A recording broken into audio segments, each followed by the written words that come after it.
Well, hey, Internet, it's Steve, a 1,000-year home. So, the end of the week, I'm kind of tired. I'm all worn out. I still got to do a little bit of drilling on the Core 10 steel. That wears me out. But I want to talk about water for a minute because people ask me, well, what are you doing for water? Well, I'm not dead. So apparently I'm getting by. But listen, I haven't solved for water.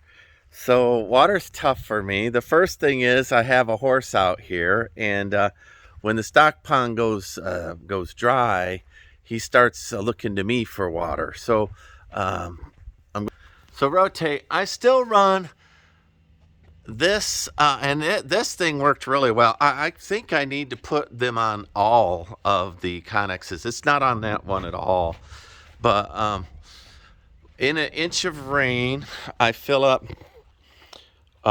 this, I fill up that, and I half fill up that per inch of rain that falls just from the one that I catch. So this is my primary ag and construction water. So I solved that, but in addition, I have a 30-gallon tote that I bought from I think Goodwill. I found it for $7. I got a little spigot. So that I'll take to my daughter's or Leah's, and I'll fill up as needed if the sky is unkind. And the sky has been unkind lately. So droughts around here in Texas. They're 2 years on, and then 2 years after that, usually we have record-breaking floods. So the bad thing about when the rain finally does come is the ground is so dry that the rain will just beat up on the surface, right? And the initial rains, if it's 5 inches, it's just all going to run. So I prevent that. I do practice permaculture out here by I let the little gophers have the little, I can see gopher holes right there. Let them have their little holes because they dig underground, and then when the rains come, the water follows those holes down and stabilizes the soil. So it's all one big harmony. Um, I'm going to try to garden again. I lost a lot of trees last year when I gardened, but rotate some lantanas today. Here I've got a pioneer rose. Now these pioneer roses, they're not like your normal cultivars. They are wild. People have gone and found them on old homesteads. That's a pretty one. That's called the Comanche rose, I believe. So the regular roses, the thorns on them are like a bristle, and they don't like to be pampered. If you pamper them, you'll kill them. So those are my kind of plants, right? Around me, what is green and yopon, and some white oaks that are coming in, and regular oaks. This is a traditional Texas environment. I am going to slowly bend it into a food forest, persimmons and figs and things like that. So for myself, personal water station, right? I've got a personal water station. I'm going to turn this roadside find, it's a mess right now, into a concrete countertop. I bought the glass that I need for it and everything.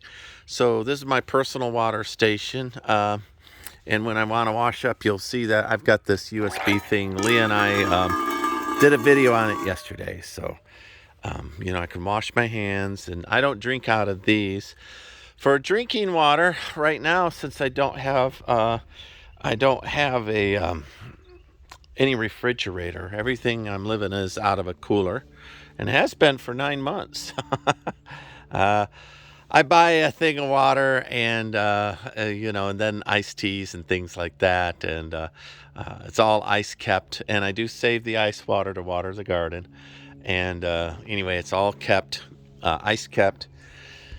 I buy water when I see it on sale, and that's the only thing that I'm not doing that's permaculture. But listen, I can't risk getting sick out here by halfway in my water, right? It's got to be clean. It's got to be pure. Once I break those carboys open, they're not safe for me to drink out of. I do bleach them every other time with like the tiniest amount of bleach. You can really smell it in there. Maybe less than a thimbleful, half a thimbleful, what's the tiny one? The teaspoon. All right, so this, where you pile up sticks and eventually I put dirt over it, but this here will just be sticks, is just to start. This is my moon garden, and so I'll pile up sticks along the bottom, and then across the top I'll cut it all to the same height, and I'll use cedar logs, sticks across the top to keep the cattle out. I do let the cattle come into this paddock and graze. I've got 3 paddocks, so I do let them come into this paddock. And see, they've grazed that all out. They are good mowers. But I don't want them sticking their heads in. You can't see, but there's beans and corn, and I'll cover up these boxes here shortly, and that helps keep the moisture in the ground too. You know, and I'm hand watering everything and letting God water it. So I wish that it was more. So I just started some sycamore cuttings. They're not looking half bad. I think those will make it. I've got some wisteria for the end of this thing that I'm going to grow. Good cuttings. These are volunteer pumpkins I got off of, I believe, Destiny's porch. Just threw them in the garden and let them go. But even though it's all pretty right now, it's springtime, and I don't want to go around bragging that I've solved for water. Now, future vision, once I have the solar running, I'm going to use evaporators and have a complete filtration system that'll filter bacteria out, as well as a little bit of a treatment. And then that will pump between 3 and 7 gallons of water out of the sky. Now, Central Texas is humid. It's not like Houston humid, but it's humid enough that I know that I'll be able to pump 3 to 7 gallons of water most of the time out of the sky daily. I only use maybe, if I did long showers, that would be the thing, 2 or 3 gallons. I do field showers now, but 5 gallons of drinking a week. So that'll be more than enough rain. And then I did the math on the Connex. When I'm done building, it has full roofs. It will be about 30,000 gallons a year. And the 30,000 gallons will get me all the water that I need. So that includes my agrarian purpose as well as my old horse and whatnot. So 2 little gardens out. It's not done. This one's in the shape of a full moon, and that one's the shape of a half moon. So I am watering these by hand. I found a really cool thing at the, there's my wisteria starting. So I cut those today and dipped them in root hormone, hard number 8, which does woody material. And I'll keep watering those, and hopefully they decide to take root. So I'm out here. I'm going to do a little bit more on the Connex. I've got a few things to attach. There might be a little bit of chance of rain this week again. So I want to make sure that all the holes that I made are all caulked in and prepared. But let me show you this cool thing. So out of the stock pond, when I need to dip out of it, when I have an RV pump that I can use. But looky there. This is what I believe is from a sauna, like a European sauna. So, but I found it at an antique mall. Didn't pay much of anything. $42 it says here. If I had blacksmithy skills, I could blacksmith my own, but I could dip water out of the stock pond with that. Hoping not to have to dip it. Hoping to solve for water. There's one other thing that I've done. If you've been following me for a while, so I have one stock pond. I'm going to cut in some new swales this year to run more water down to it. That stock pond, when it gets to the surface level of the field, it loses water. My thought is that there's a layer of dirt in there, not clay, and what I need to do is dig down deeper and pile clay up on the sides. I think I'll rent an excavator. I'll make a little bigger pond next to that pond if I can get it filled up. If I can get it filled up, then I'll believe that I can catch more water. If I can't get it filled up, then it's pointless to dig a dry hole next to it. I'll just wreck the pond that I have. But anyway, my thought with it going leaking when it gets to the top of the soil is probably there's a thin layer of soil across the entire perimeter of that, and it's just getting to that level and then oozing out. Plus that would be where the cattle would trample it, and they would trample holes through the clay. So digging that out and changing the swale. This is my project, right? You guys have seen when my driveway flooded, I went ahead and built a little retention pond here. If it fills up, I'll figure that out. That's all clay, black clay right down there. That's good stuff. So I could build a little pond here, maybe. But I'll fix this up, this little environment, and this catches all the things from there. Now, solving for water, right? I've showed you my agrarian solutions, build retention ponds and swales. And I've showed you that I'm a beggar. Right now I have to go beg water, and Leah comes out, and out of the charity of her heart will sometimes take my laundry and go and take care of that and wash it for me. She's a sweetie.